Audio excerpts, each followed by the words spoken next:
Hello दोस्तों, आज की हमारी कहानी है बुढ़ापा। आपको अच्छी लगे तो लाइक करना और चैनल को सब्सक्राइब कर लीजिए। बेटे ने कहा, पापा बस हम लोग निकल रहे हैं, शाम तक लौट आएंगे। आप प्लीज़ घर का ख्याल रखना। हाँ, आपका खाना टेबल पर रख दिया है, जब भी भूख लगे लेकर खा लेना। रात तक का ही खाना बना दिया है, हम लोगों को आने में देर हो जाएगी और थकने के बाद आपकी बहू से खाना नहीं बनेगा और हम लोग वैसे भी खाना खाकर आएंगे। आज तुम लोगों का बाहर जाने का मूड है क्या? सुबह से शाम तक वही मौज मस्ती करने का इरादा है? उन्होंने थोड़ा जिक्र किया कि हो सकता है बच्चे सोचे कि पापा का भी घूमने का मन करता है। और हाँ, जाते जाते बाहर का ताला कर जा रहे हैं, अपना ख्याल रखना। दोनों बेटे और बहू कहते हुए अपने परिवार के साथ घर से बाहर निकल गए। एक बार भी किसी ने दिगंबर जी से नहीं पूछा कि वो भी जाना चाहते हैं या नहीं। सोफे पर से उठकर खिड़की के पास चलकर गए और खिड़की में से नीचे देखा तो दोनों अपनी कारों में बच्चे के साथ बैठकर रवाना हो गए। थोड़ी देर तक खिड़की के बाहर यूं ही ताकते रहे। उसके बाद उदास मन से धीरे धीरे चलते हुए डाइनिंग टेबल पर आए और वहां रखे हुए खाने को खोलकर देखा। कैसरोल में 5 रोटियां, डोंगे में पतली सी दाल, एक प्लेट में सलाद के नाम पर एक प्याज काटकर रखा हुआ था। खाने को देखते ही मन में सोचने लगे कि अभी तो सुबह के 8 ही बज रहे हैं। आज पूरा दिन मुझे इसी खाने में निकालना है। रात को भी खाना नहीं मिलेगा, इतने से मेरा पेट कैसे भरेगा? पिछली बार भी जब ये लोग घूमने गए थे तब भी बहू इतना सा ही खाना बना कर गई थी। रात को बस घर आने के बाद दिगंबर जी ने सिर्फ इतना ही तो कहा था कि बहू, मुझे बहुत ज़ोर से भूख लगी है। बस उसी में दोनों बहुओं ने रोना धोना मचा दिया था। और बेटे बेटे तो वैसे भी अपनी पत्नियों के आगे कुछ बोलते नहीं, पर आज फिर वही। एक लंबी गहरी सांस लेकर अपने कमरे की तरफ आए। कमरे में अपनी पत्नी की तस्वीर देखकर आंखों में आंसू आ गए। एक वो थी जो कभी मुझे भूखा नहीं रहने देती थी, पर उसके जा तो सचमुच पेट भर खाने को भी तरस गया हूँ। सोचा था कि रिटायर होने के बाद परिवार वालों के साथ खूब घूमूंगा फिरूंगा, पर यहाँ तो बीमार भी नहीं हूँ, पर घर में हर कोई मुझे बीमार बनाने में लगा हुआ है। जानता था कि हर बात के 2 पहलू होते हैं, पर कभी इस पहलू के बारे में तो सोचा ही नहीं था। पहले कितना घूमने का शौक था, महीने में 2 बार तो परिवार के साथ बाहर घूमने निकल ही जाते थे, पर अब कितने महीनों से तो घर के बाहर भी नहीं निकला हूँ। ये लोग जब भी कहीं जाते हैं ताले में बंद करके जाते हैं। एक बार भी नहीं पूछते कि पापा आपको भी चलना है क्या? अब तो घुटन सी होने लगी है, किसी से बाहर बात भी नहीं करने देते और खुद भी बैठकर बात करना पसंद नहीं करते। आजकल पता नहीं दोस्तों के भी फ़ोन नहीं आते, ना उनका फ़ोन लगता है। अपने घर का चौकीदार बनाकर रख दिया है मुझे। जब हाथ पैर चल रहे हैं तब मेरी कद्र नहीं, तो जिस दिन बिस्तर पकड़ लूँगा तो मुझे तो पूछेंगे भी नहीं। किसी न किसी निर्णय पर पहुँचना बहुत ज़रूरी हो चुका है। अभी दिगंबर जी मन ही मन सोच रहे थे कि उनके फ़ोन पर एक अननोन नंबर से फ़ोन आया। जब मोबाइल उठाया तो दूसरी तरफ उनके दोस्त कुशल जी बोल रहे थे, और दिगंबर कैसा है, कितने दिनों बाद तेरा फ़ोन लगा है। अरे कुशल, आज इतने दिनों बाद तुझे मेरी याद कैसे आई? भाई, यह पूछने के लिए कि कब तक भाभी के जाने का गम मनाएगा।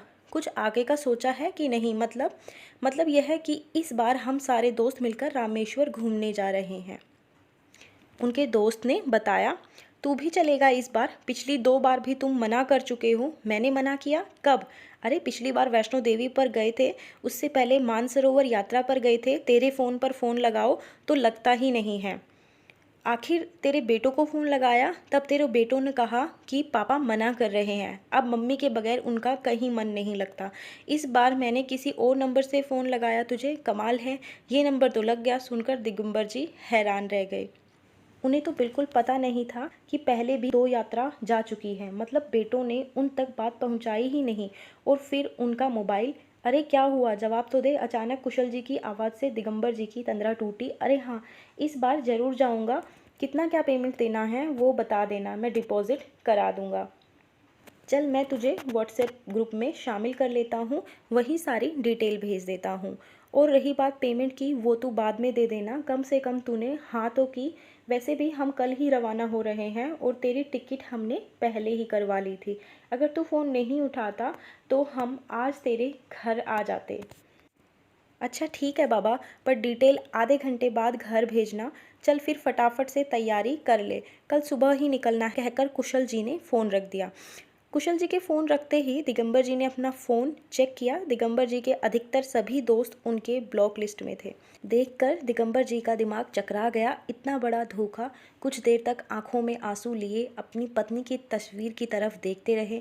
फिर आंसू पोंछकर सबसे पहले दिगंबर जी ने अपने सारे दोस्तों को अनब्लॉक किया। उसके बाद उठकर अपने कमरे में गए और अपनी अलमारी में से अपने टूर पर पहनने वाले कपड़े निकालकर पैक किए। अपने स्पोर्ट्स शूज़ निकाले और उनकी धूल साफ़ की। कुछ कैश और आईडी अपने पास रखे। मोबाइल पर अपने अकाउंट चेक किए। अपनी दवाइयों का बॉक्स रखा। जितना समझ आया उस हिसाब से पैकिंग कर ली और इंतज़ार करने लगे दूसरे दिन का। रात को जब बच्चे घर आए तब तक दिगंबर जी सो चुके थे। किसी ने भी उनके कमरे में जाने की जहमत नहीं उठाई। सब अपने अपने कमरे में जाकर सो गए। दूसरे दिन जब बेटे और बहुएं चाय पी रहे थे तो दिगंबर जी तैयार होकर अपना बैग लेकर बाहर आए। उन्हें देखते ही बड़ा बेटा बोला, अरे पापा, आप कहाँ चल दिए? मैं अपने दोस्तों के साथ रामेश्वरम टूर पर जा रहा हूँ, मेरा भी टिकट है। दिगंबर जी की बात सुनकर चारों बेटे बहू एक दूसरे की शक्ल देखने लगे। बड़ी बहू बोली, पर पापा जी, आप ऐसे कैसे जा सकते हैं? बच्चों के एग्ज़ाम शुरू होने वाले हैं और हमें भी मुंबई के लिए रवाना होना है। मेरी बुआ जी के बेटे की शादी है। बच्चों को हम किसके भरोसे छोड़कर जाएंगे? आपने सोचा भी है? छोटी बहू ने भी कहा, क्यों फालतू में पैसे खर्च करना? आपके पास इतना ही पैसा है तो थोड़ा बहुत हमें ही दे दीजिए। और वैसे भी इस उम्र में कहाँ घूमने की लग रही है आपको?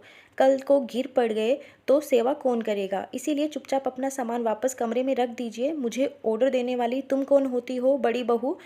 तुम लोगों ने मुझे अपने घर का चौकीदार समझ रखा है, जो अपने बच्चों को मेरे भरोसे छोड़कर चले जाते हो। और रही बात मेरे घूमने फिरने की खर्चे की, तो वो मैं अपने खुद के कमाए पैसों से कर रहा हूँ, किसी को बताने की ज़रूरत नहीं है, कहकर दिगंबर जी वहाँ से रवाना हो गए।